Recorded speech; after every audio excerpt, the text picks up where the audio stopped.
Now, meron ako ituturo na medyo madugo kasi kailangan nakikita nyo yung board. Kasi magsusulat ako ng konti. Although wala akong isusulat na words, susulat ko lang mga codes. Susulat ko sa buong board yung lahat ng philosophies. Tapos makikita nyo ang relationship ng isang philosophy with each other. Okay. Tandaan nyo ang philosophy, may tatlong genre. Okay, yung isa yung classical. Everybody say classical. Modern. Contemporary. Now, tatandaan nyo, ang unang-unang philosophy sa lahat, yung tinatawag nating naturalism. Everybody say? Naturalism. Simple lang ang sinasabi ng naturalism. Ang sinasabi niya, nature. Alam nyo, ang maganda pag ako nagtuturo, ito ang sikreto, pag ako nagtuturo, kahit gaano kahirap, mapapadali ko kasi may kwento. Mahirap yung nag-aaral ka na hindi mo kayang ikwento sa katabi mo. Kailangan kaya mo. Sige, naturalism. Simple lang ang naturalism. Yung batang lalaking naiwan ng magulang na pinatay ng mga hayop sa gubat, na lumaki ang batang yan kasama yung mga gorilla. Pues matututunan niya yung lifestyle ng gorilla. Malamang lalaki yan, mahaba ang buhok kasi hindi naman nagpapagupit siya. Tapos 6 packs, no? Tapos ano yan, marunong mag-bagging, gano'n, no? Naturalism. Tapos sisigaw siya ng, gano'n. Naturalism, yon. Ngayon, pero sabi ko, sige na. Okay na, totoo yun, tama yun. Pero tandaan nyo, may pwede tayong gawin para yung bata maging buo. Kailangan may gagawin yung environment para maging siyang buo. Yun yung tinatawag nating humanism. Everybody say? Humanism. Ang humanistic education means whole. Ito ang nasa likod ni Maria Montessori. Ito ang nasa utak ni Maria Montessori. Na ang bata, hindi nung panahon niya, ang bata, pag pumunta sa school, hindi lang nakafocus on the 3 R's. Yung reading, writing, arithmetic. Hindi lang yon. Kailangan magawa mo siyang whole. Kailangan marunong siya magluto. Kailangan marunong siya magsursi ng sira ng damit niya. Kailangan marunong siya mag-makeup. Kailangan marunong siya tumawid sa daan. Kasi kailangan buuin mo ba yung bata sa whole. Kaya pag tinanong, ang Montessorial education ay humanistic, ang foundation. Humanistic. Si Maria Montessori. May tanong muna ako sa inyo lahat. Everybody listen to me. Yung bata na nakita mong isang araw ay gumagapa, tapos after few days, nagulat ka kasi yung bata naglalakad, is that learning? Sagot. Sagot. No, that is development.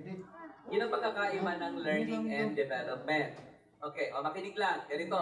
Kahit pa hindi mo turuan yan, maglalakad talaga yan. Mali. Kung gagawin ng tao ang isang bagay na kahit hindi mo tinuro, matututunan niya. Ang tawag doon development. Yun ang maturation. Ang development, quantitative or qualitative? Quanti or quali? Qualitative ang development. Ang quantitative, growth. Uy, tama. Yun ang pagkakaiba ng growth, development, at learning. Ang learning, ang bata matututo ba ng alphabet pag hindi tinuruan? Hindi siya matututo ng alphabet pag hindi mo tinuruan. Kaya yung hindi nakakarinig, hindi matututong magsalita. She born deaf. She was born deaf. That's why she cannot speak. Because she cannot speak what she cannot hear. Uy, tama. Kasi language is learning, it's not development. Pero ma'am, tinuruan mo, hindi naman kailangan makakarinig para maglakad. Uy, di ba? Yun ang difference ng dalawa, learning and development. Be careful about that. As teachers, dapat alam mo yung development at alam mo yung learning. Di ba yung sex? Yung sex ba? Pinagturo ba sa inyo? Sinabi ba ng nanay mo nung bago ka maghanin mo na, anak ka, ibababa mo. Tapos anak, ibubuka mo. Pag mong ipitin, masakit. Kailangan nakabuka. Ganun sinabi ba? Tapos sabi naman ng tatay, ganito, papatigasin mo. Kasi tututok mo. Pag natutok, tsaka mo gaganunin. May gano'n ba? Because it's just development. Yung sa totoo lang, mas magaling ka pa sa nanay mo. Yan ang akala ko. Iba naman kung baka, hirap kayo mag-look sa teacher pag ganyan. Pili ng mga teacher virgin sila. Ang arte. Ano kayo maka-arte-arte sa akin, ha? Ang humanism, ito yung philosophy na ang gusto niya, dapat whole. Ang passion niya is whole. Pero may sabi dito, sige na. Okay na. Buuin mo yan. Buuin mo man yan. May chance magbago yan. Change. Ano to? Behaviorism. Everybody say? Behaviorism. Kahit pa binuo mo yan, pwede magbago yan. Behavior. Di ba mayroon tayong kasabihan? Everybody look at me. Everybody. Pag tinanong kayo sa board exam, what is the proof of learning? Sagot nyo, change. What is the proof of learning? Change. Now, as a teacher, should you see change? Yan lang man ako. Sagot. Do you measure learning?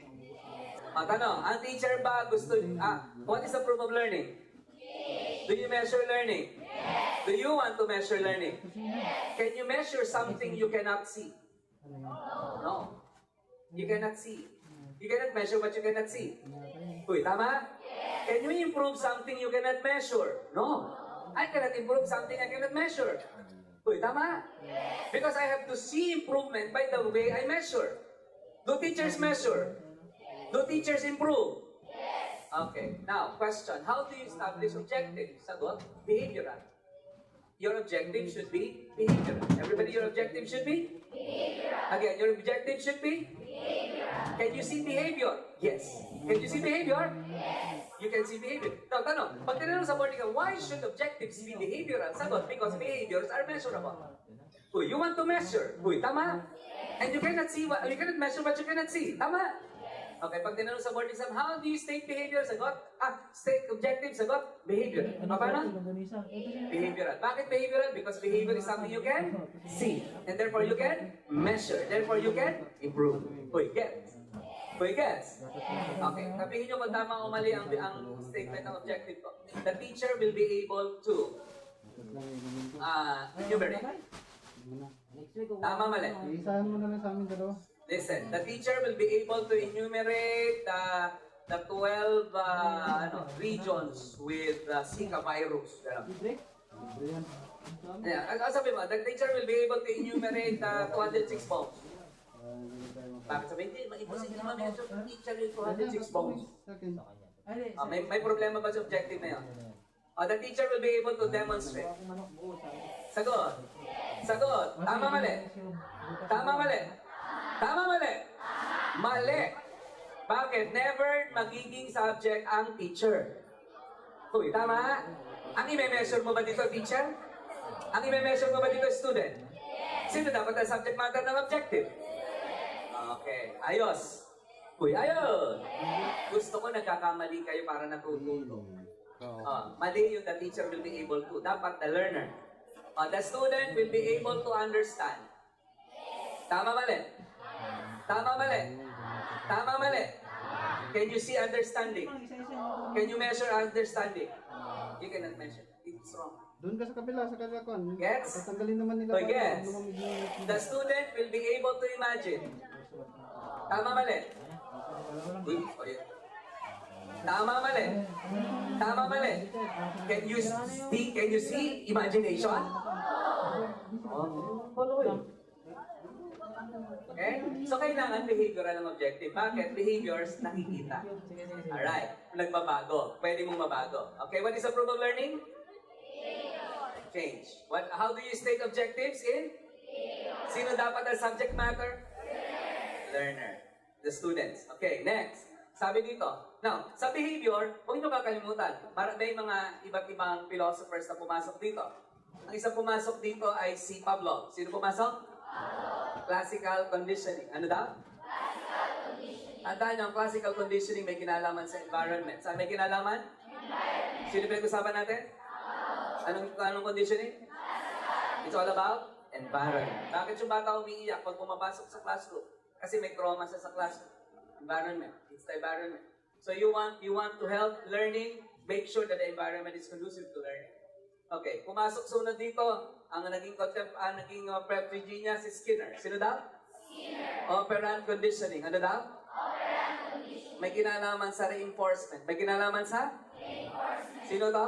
Skinner. Operant conditioning. Reinforcement. May positive reinforcement ba? Yes. May negative ba? Yes. Ang positive reinforcement ano to?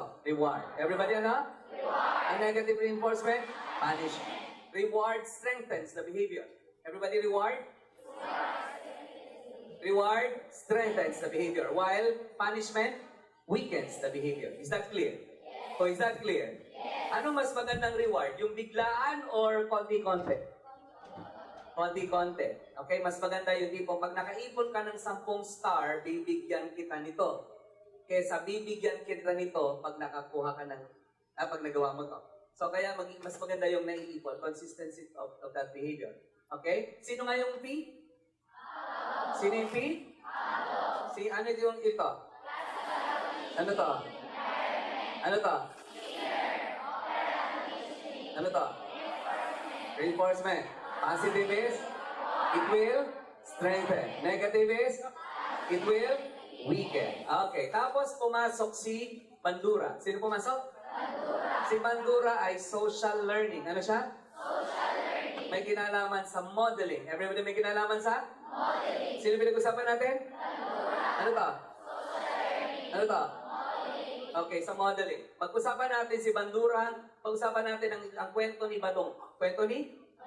Okay, si Badong ay nakuha ng teacher yung kanyang attention. Everybody, ano nakuha? Attention. Kasi ang gandang maglakad ng teacher, nakuha ng teacher yung attention ni Badong. Yun ang first step to social learning. Attention. Everybody say? Attention. Dahil ang gandang maglakad ng teacher, pinanunod siya ni Badong at nakuha ni teacher yung attention ni Badong. Tapos pag-uwi ng bahay, sa pag-uwi ng bahay, naalala ngayon ni Badong kung paano maglakad si teacher. Nagkaroon ng retention. Everybody say? Retention. Nagkaroon ng retention, naalala niya. At pinractice niya ang lakad ng teacher, nagkaroon ng reproduction. Everybody say? Reproduction. Yung unang-una, ano nakuha kay Badong? Attention. Nakuha ni Badong? Attention. Pag-uwi ng bahay, anong naalala niya? Attention. Tapos ginaya niya? Reproduction. Kaya, kinabukasan, sinubukan niyang maglakad, kumembot kagaya ng teacher niya, nagpalakpakan ng buong classroom. Okay? Nagkaroon siya ng ano? Nagkaroon siya ng motivation. Everybody, nagkaroon siya ng? Motivation. Kaya mula nun, kumikembot na si Badong. Sino pinag-uusapan natin dito? Si? Ano to? Ano to? Makuha ang kanyang? Pag-uwi ng bahay? Nagaya. Kumembot. Nagpalakpakan. Okay? Now, ang sumunod dito ay ang tao, ang pangalan ay letter T. Sinundan ng H. Sino siya? Thorndike. Anong letter ang ilalagay ko dito? Theory niya. Ano to? Say that. Say that again. Connectionism. Everybody say? Connectionism. Merong tatlong laws na iniwan si Thorndike. Law of? Ano yung una? Exercise. Isimulan natin ang readiness. Everybody say law of?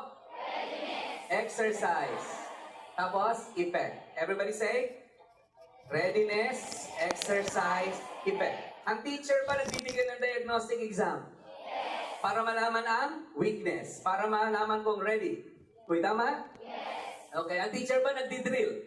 Yes. Nagre-review? Yes. Bakit nagre-review? Para makita ang readiness. Uy, tama? Yes. Ang teacher ba nagdi-drill? Yes. Yan ba ay readiness? Yes. Ano? Exercise. Okay, tapos yung effect.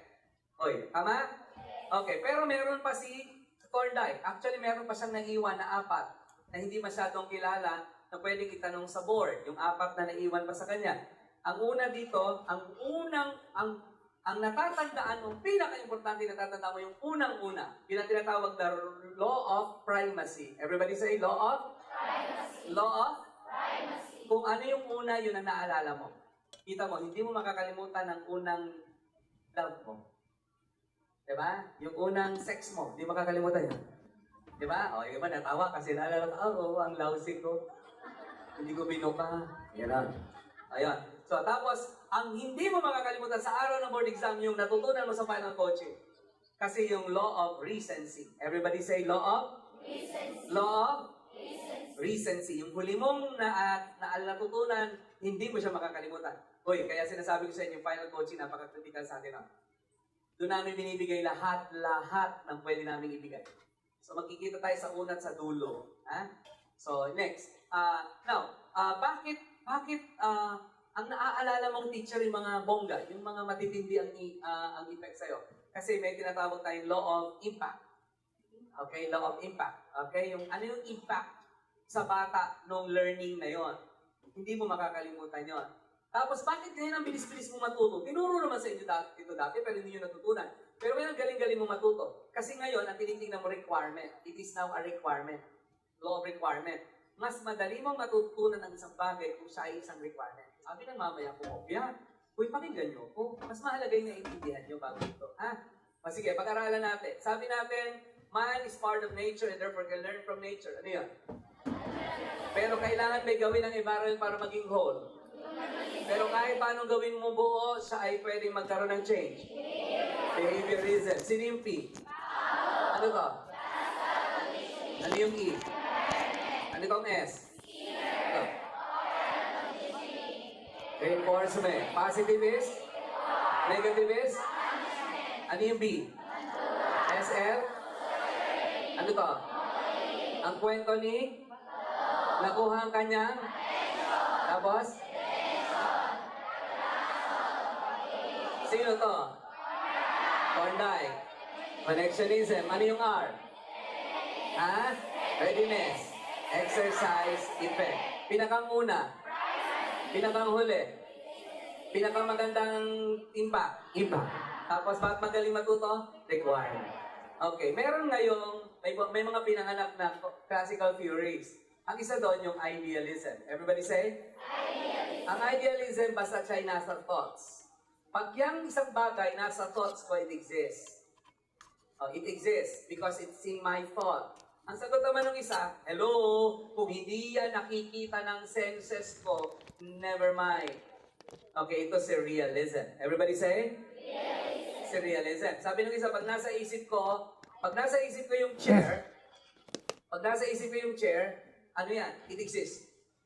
Sabi ng isa, hindi. It does not exist pag nasa isip mo. Kailangan makita ko siya. Sabi si realism yun. Okay, may bagong pinanganak.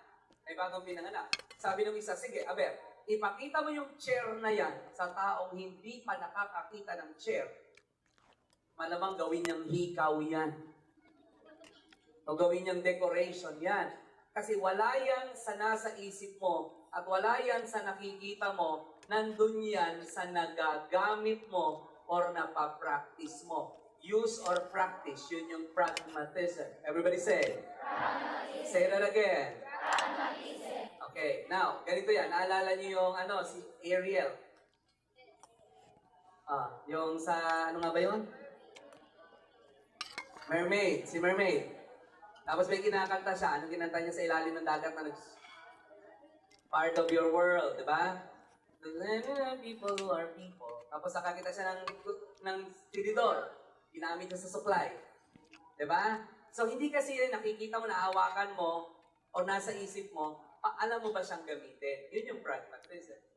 Okay. Ngayon, nagtatalo silang tatlo. Sabi, sino ba talaga magaling sa kanila? Matalino, maraming alam ang utak, yung maganda, ang magaling mag-observe, o magaling gumamit. So, alam nyo na yun, depende sa philosophy mo sa buhay. Okay. Now, may mga nag-develop pa dito. Sabi ng isa, alam mo may mga thoughts that are never changing. Sabi ng isang ganon.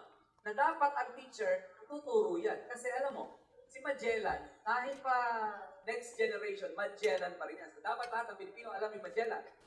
Okay. Never changing. Yan yung perennialism. Everybody say? Perennialism. Say that again? Perennialism. Kasi hindi siya magbabago. Tuturo mo siya.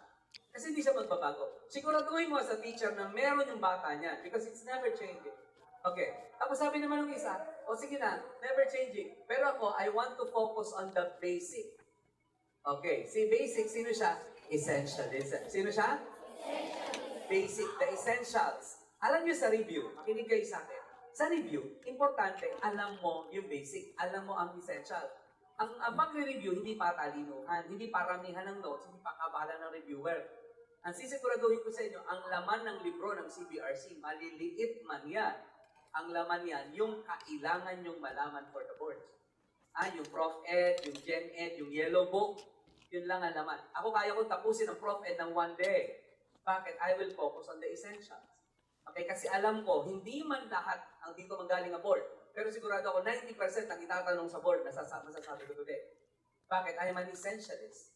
Kaya yun ang pinag-aaralan namin. Okay? Kaya ako may academic department, taga-review ng malahat ng mga materials. Ano ba? Sir, ito laging tinatanong, etc. Okay? Now, at tatandaan nyo, may yung mga thoughts, they are the truth, or the thoughts, or the truth. Tandaan nyo, yung truth solves problem. Everybody, truth solves? Problem. Okay, truth solves? Problems. Are problems changing? Tell me, are problems changing? Yes. Should truth change? Common sense. Are problems changing? Yes. Are problems solved by truths? So, should truth change? Yes. Okay, truth should change. Ito yung tinatawag na instrumentalism. Everybody ano ba? Okay, ang sabi, truth solve? Okay, and problems are? Changing. So, is there eternal truth? Sagot, is there eternal truth? No, sabi ni Dewey, no. Pero siyempre, mga kalaban niya, sila Thomas Aquinas, etc. Okay, kasi Summa Theologia. Still remember? Okay. Ang nag-referee sa idealism at realism, si Thomas Aquinas, si Saint Thomas Aquinas. Sino daw? Okay, sa kanya di ba yung tinrove niya that God is, ano ba si God? Is God an idea or reality? Sabi niya isa, you cannot see God, so God does not exist if you don't see God. But you can see the manifestation of God, so God exists. Di ba? Ganun yun. Yun yung Summa Theologia, okay, ni St. Thomas Aquinas. Okay. Now, si John Dewey, ang sabi ni John Dewey, truth solve problems. Kaya sa kanya, education is or for life. Education is life or education for life? Ano, education is or for life? Is or for? Is or for? Is. Education is life. Education is life. Tapos sa kanya nanggaling yung pedagogic creed. Everybody say? Say that again. Pedagogy. Say that. Pedagogy is the science and art of teaching children. Everybody say pedagogy. Pag pangmatanda, ang tawag doon, andragogy. Everybody say. Say that again. Pag matanda, gerogogy. Pero hindi pag-uusapan sa board yun. Sa inyo, pedagogy. Pedagogic creed. Everybody say. Sino nagsulat doon? Si John Dewey. Sino nagsulat? John Dewey. Ano, is or for life? Is life. Okay. Yun. Tatandaan nyo siya yung democracy in education. Everybody say? Democracy in education. Say that again. Democracy in education. Everybody say? Democracy in education. Alright. Sino? Si John Dewey. Okay. Alright. Ang sabi naman ito, okay, di ba yung kanina itong realism, siya yung pag hindi ko nakikita, wala siya. Uy, tama? Yes. Ang totoo lang yung nakikita ko, di ba yun ang kanya? Uy, tama? Yes. Eh ngayon, okay, para makita ko yung chair, I should choose to see the chair. Because kahit nandiyan ang chair, pag pinigit ko, I don't choose to see it, I will not see it. Okay, therefore, it is my choice that will make anything exist. Existentialism. Everybody say? Existentialism. Say that again. The key word to existentialism is choice. Everybody, ano daw? Choice. Piliin mo. Pag binigyan mo ng freedom to choose, yung bata, existentialist. Okay, na teacher yon. So, ganun. Basta guys, tandaan lang ninyo, kailangan hihingitan yung mga keywords na bumabalot dun sa words. Alright, sabi dito, use and practice. Ano yon? Pragmatism. Ano daw siya? Pragmatism. Say that again? Pragmatism. Pragmatism. Okay, bibigyan kita ng chair, dapat alam mong gamitin ang chair. Pero sa paggamit mo ng chair, tagilid ka, nagkaroon ka ng scoliosis. So yung chair na naging dahilan ng scoliosis mo. Kasi hindi lang enough na ginamit mo at pinractice mo, dapat nakatulong sa development mo. In that case, yan yung tinatawag na progressivism. Everybody say? Progressivism. Say that again? Progressivism. So anong gusto ng progressivism? Nag-improve yung sarili ng tao gumamit nun. Yung gumamit lang, pragmatism. Pero for self-improvement, progressivism. Pero parang nakikinabang, ang damot mo naman, ang nakikinabang lang sarili mo. Dapat ang nakikinabang yung greater number. If there is such a thing as greater good, then it should go for a greater number. Ito yung greater good for a greater number. Everybody say? Greater good for a greater number. Ito yung utilitarianism. Everybody say? Utilitarianism. Say that again. Utilitarianism. Say that again. Utilitarianism. Ginamit, utility. Ginamit ng mas nakararami yung maganda. Eh sabi niya, ayoko ng mas nakararami lang. Gusto ko society mismo ang makikinabang. Pumasok ang social reconstructivism. Everybody say? Social reconstructivism. Okay, review natin. Review. Follow me. Sabi natin, by nature, ang tao matututo. Pero may kailangan kang gawin para maging whole. Pero kahit pabuo yan, I can still change. Ano yung P? It's all about?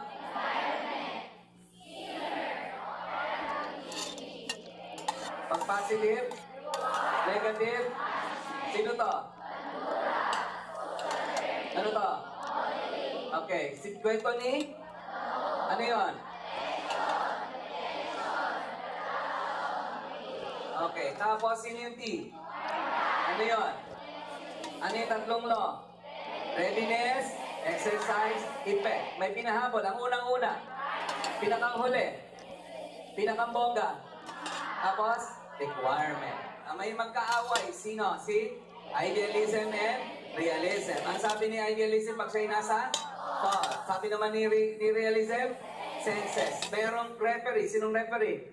Saint Thomas Aquinas. Ang kanyang libro ay tinatawag na Summa Theologica. Everybody say. Okay, ngayon, sabi natin, may mga bagay na never changing. Sagot? May mga bagay na basic. Sabi ng isa, truth solve? Are problems changing? Should truth change? Sino may sabi nun? Anong philosophy yun? Instrumentalism. Education is or for life? Okay, anong klaseng creed? Pedagogic creed. Everybody say. Tapos D in E. Ano yung sabihin nun? Democracy in education. Uy, tama? Yung nakikita ng census ko, pwede kong piliin. Ano yun? Existentialism.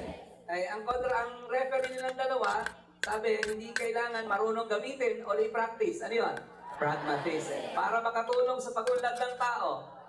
Progressivism. Para sa mas nakararami. Ha?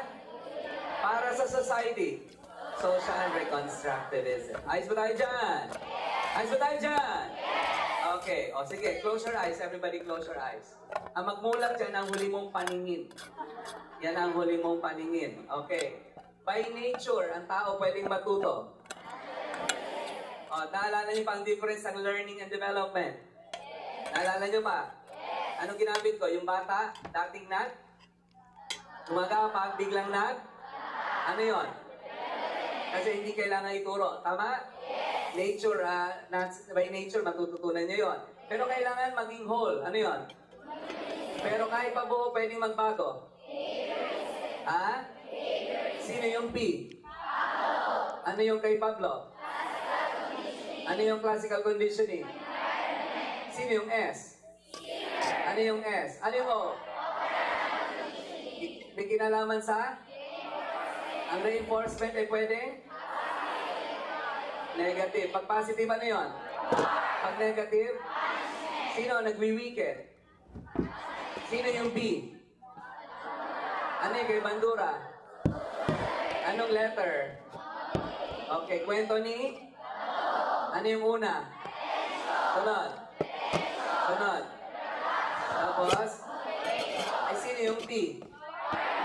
Anong theory? Ano yung tatlong initial law niya? Yung unang-unang natutunan.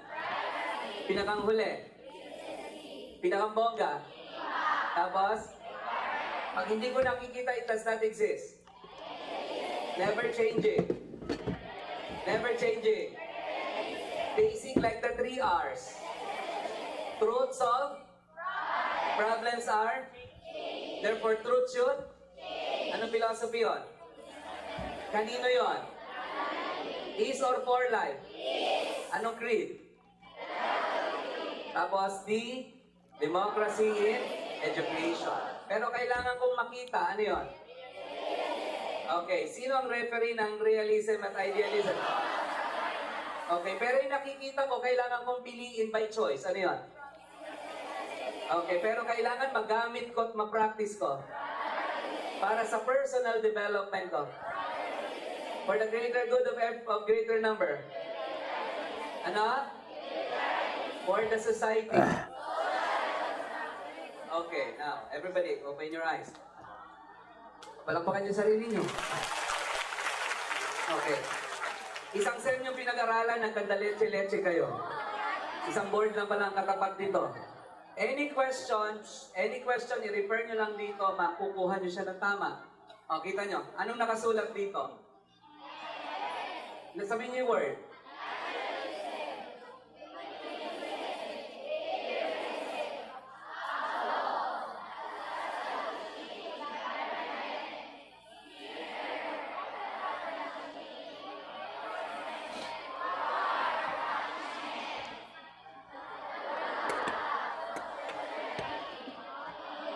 O, yung iba sumali kayo, ha? Huwag kayong parang baog dyan, ha? Ano to? Ito.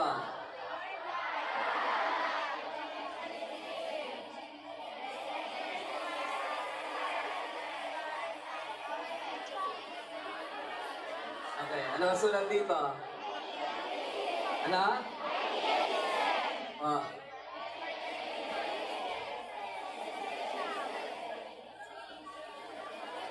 Ano to? Ito. Sino to? Ito. Yes. Ito. Pedagogy. Ito. Okay. Senses. Ito, sinong referee? Ito, choice. Okay, tapos ito.